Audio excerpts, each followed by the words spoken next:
Hello everyone, welcome back to our channel Learn with Nishman. As we were doing section 162 in last video, I told you what it's all about and today we will discuss its proviso. So proviso of section 162 is related to the statements that are made to the police in the course of investigation. Section 162 बच्चे क्या कहता है इसका proviso? It applies only when it's reduced in writing. Okay, any statement is when reduced in writing and it applies during the trial procedure. Okay, writing में use हो, एक तो writing में हो और एक ये कब यूज होती है ट्रायल प्रोसीजर के दौरान. प्रोविजो क्या होता है, एक तरीके के एक्सेप्शन होती है. हमने देखिए सेक्शन 162 में लास्ट वीडियो में मैंने क्या कहा था, ट्रायल में नहीं यूज होगी, but it's the only exception की कब होती है, when witness appears as a prosecution witness. Okay, if any part which is duly proved of that statement is in contradiction, then it can be used by defense, even by prosecution to contradict both the parties, and after then in re-examination. I'll discuss it again. Like if appear as a defense witness, then there would be an absolute bar. अगर defence witness है बच्चे तब section 162 proviso apply नहीं होगा. Ask questions only on the basis of contradiction. But section 145 का second part क्या कहता है, that only allowed under the proviso. By chance witness है, देखिएगा witness, and this witness now turned hostile. Okay, so first para आप cross examination कर सकते हैं. Right, you can ask the question from the previous statements. हमारा ये कहता है ना section 145 of Indian evidence act क्या कहता है कि अगर विटनेस हॉस्टाइल टर्न हो जाए देन क्रॉस एग्जामिनेशन में you can ask the questions from the previous statements. And second para section 145 का क्या बात कहता है, to contradict, right, to show the prove statements. So if defence witness है, अगर बाय चांस डिफेंस विटनेस है, क्या उस पर सेक्शन 162 अप्लाई होता है? नहीं होता. इसका मतलब only on the prosecution witness पर ही सेक्शन 162 अप्लाई होता है. ये बात फर्स्ट इंपॉर्टेंट है. ठीक है, सपोज कीजिए प्रोसिक्यूशन विटनेस है, उसने कोई स्टेटमेंट पुलिस को दी and in trial he again makes a statement, उसने फिर से स्टेटमेंट दी. There is a contradiction on the two statement. अब दोनों ही स्टेटमेंट्स क्या कर रही हैं, कॉन्ट्राडिक्ट कर रही हैं. तो आपस में जब ये कॉन्ट्राडिक्ट कर रही, is there any right of defence to contradict? Yes. After the contradiction by the defence the prosecution can then re examination. मतलब आप कॉन्ट्राडिक्शन के लिए उसकी स्टेटमेंट को यूज कर सकते हैं एंड उस कॉन्ट्राडिक्शन के बेसिस पे फिर से एक री एग्जामिनेशन होगा. री एग्जामिनेशन कौन करता है? Prosecution itself. Okay, prosecution can use the previous statement given to the police and then made in the trial, right, and that document can be used as a whole. Cross examination here refers to the contradiction made by witness only and not the whole process of cross examination. So it is only for the contradiction of previous statement that cannot be used for cross examination, but only for the contradiction के लिए आप सिर्फ use कर सकते हैं previous statement को. Otherwise देखिए, जो वो ऑलरेडी प्रीवियस स्टेटमेंट्स दे चुका है, आप उन स्टेटमेंट्स को यूज नहीं करोगे खुद से during the process of cross examination और वट एवर. बट अगर वो अब ट्रायल में पिछली स्टेटमेंट से दूसरी स्टेटमेंट चेंज कर कर बोल रहा है, तब आप उस स्टेटमेंट को कॉन्ट्राडिक्शन के लिए यूज कर सकते हो. समझ में आया इतना? The proviso to this section says the rule of interpretation shall be given a strict interpretation. That is, when main section is wide and strictly prohibitive of use of any such statement, then the proviso which provides an exception to that shall be interpreted strictly. Okay, and it shall be limited to only when what has been expressly provided in the proviso. सिर्फ ये उन्हीं cases में use होगा जो लिखा गया है. Okay बच्चे, so contradiction can not be extend to the cross examination. आप क्रॉस एग्जाम नहीं कर सकते, सिर्फ कॉन्ट्राडिक्ट कर सकते हो. As per the proviso the said witness should appear as a prosecution witness and if he appears as a defence witness, तब ये प्रोविजो अप्लाई नहीं होता है. तो ये केस सिर्फ प्रोसिक्यूशन विटनेस पर ही अप्लाई होता है, सेक्शन 162 का proviso. If he appears as prosecution witness, then the defense can use his previous police statement to make contradict him under section 145. The prosecution also can itself contradict its own witness if the witness has turned hostile. By chance witness अगर hostile turn हो गया है, prosecution खुद से भी use कर सकता है अपने witness को, and same defense भी use कर सकता है अगर उनको contradict करना हो. समझ में आ गया? तो सेक्शन सिर्फ प्रोसिक्यूशन विटनेस पर ही अप्लाई होता है. The proviso allows only contradiction and thus in the first part of section 145 cross examination can be done on the basis of previous statements. Okay, cross examination नहीं कर सकते आप.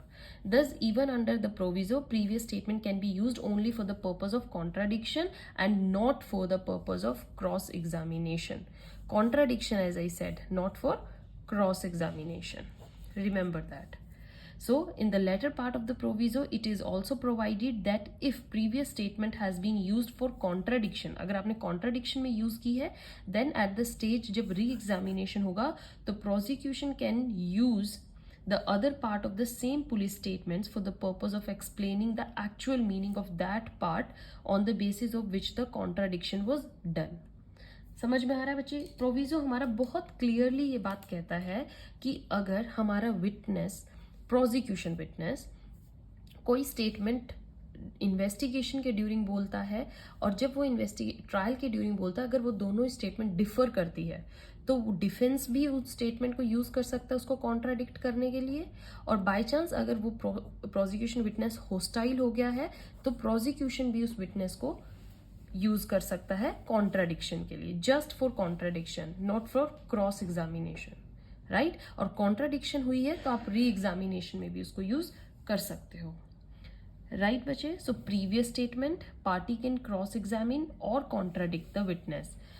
Okay, is it ever possible to go directly to the clause 2 and ignore clause 1? देखिए, close 1 हमारा कहता है cross examine, close 2 कहता है contradict. So one can go directly to clause 2 means contradict, as they have to be given strict interpretation. One can only go for the second clause. आपको देखिए first close में बोलते हैं cross examine की बात, है ना. सेकंड क्लोज में बोलते हैं कॉन्ट्राडिक्शन, और हम इस सेक्शन में क्या इंक्लूड कर रहे हैं? Just contradiction. So you can move directly to clause 2 without going to the clause 1. Right, आपका एक इसमें बहुत अच्छा लैंडमार्क जजमेंट है, Tehsildar versus state of UP, in which one can go directly to section 162 proviso 2. Okay, then 162 saving clause भी है बच्चे. Nothing means saving clause. It apply to the main section, dying declarations, discovery statements. और proviso क्या कहता है? Should be documented, strictly interpreted. Okay, procedural aspect out of the main. So 162 का जो clause 2 है वो कहता है they have been protected from main section. Saving clause means main proviso never affects the dying declaration or discovery statement. So proviso being an exception to the general bar of the main section, it has to be given a strict interpretation and therefore words have to be read only as much as provided. But the saving clause under clause 2 means that the prohibition of this main section never applied upon the dying declaration. Okay बच्चे, if in previous statements there was commission, one can be contradicted. See, ठीक है बच्चे, हमारा Kapoor Singh Rana case था 2006 का. मैं उस case के बारे में आपसे डिटेल में डिस्कशन करती हूँ. कपूर सिंह राणा केस, इसमें क्या था? X throws acid on victim. Victim worked in a call center. Mother had gone to pick up son. Accused threw acid in house. Mother saw daughter in pain and neighbors throwing water. So she narrated to mother all this thing and mother said the same to police. she even omitted the name Kapoor Singh Rana as said by daughter. Now on trial, daughter said that Kapoor Singh Rana threw acid. Defense wanted to contradict. Her silence amounts to an implied statement that daughter had not named accused. Thus, on the basis of the previous statement, High Court denied contradiction since it was not in question answer form, because witness may not state all possible details. Had it been in question answer form, then only it would be amount to omission. So it depends in the context, किस context में examination हुआ है. There should have been a question answer form. अगर question answer form होती, उससे name पूछा जाता तो वो name बताती, but उसने एक story narrate करके अपनी mother को बताई थी, उसमें name नहीं बोला, तो आप उसको contradiction में use नहीं कर सकते हैं. ओके बच्चे, अब आता है आपका एक और एग्जाम्पल देखिए क्या था. Eyewitness to murder stated that he saw two people running in the northern direction.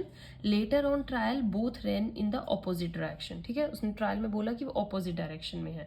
Contradicted, right? So it आपका तहसीलदार केस भी है जो it was held that if in police statement there has been material omission by the witness regarding some act, that is there was such fact regarding which the witness ought to have made the statement but remained silent, then therefore he omitted to make the statement. Then depending upon the manner of recording the statement, fact regarding which the omission has been done, also the other surrounding circumstances को आपको check करना पड़ेगा कि उसने किसी चीज को बताने में अगर omission दिखाई है या silent रहा है. You have to see the circumstantial things. The omission may amount to an implied statement regarding a fact, and if regarding the same fact at the trial witness makes contrary statement, अगर वो contrary statement दे रहा है, then previous omission amounting to implied statement. समझ में आया बच्चे? Does section 162 apply even upon the complaints trial? ये question बहुत अराइज होता है. देखिए, this is as per section 162 which categorically states that the investigation should be under chapter 12, है ना. और सेक्शन 2D हमारा एक्सप्लेन क्या करता है, when police officer deemed to be take the cognizance. Okay, so investigation में क्या आता है, इन्वेस्टिगेशन इज अंडर चैप्टर 12 और कंप्लेंट प्रोसीडिंग्स नहीं है चैप्टर 12 में. So once cognizance taken on complaint, trial will be a complaint trial. Same witness appears as a prosecution witness.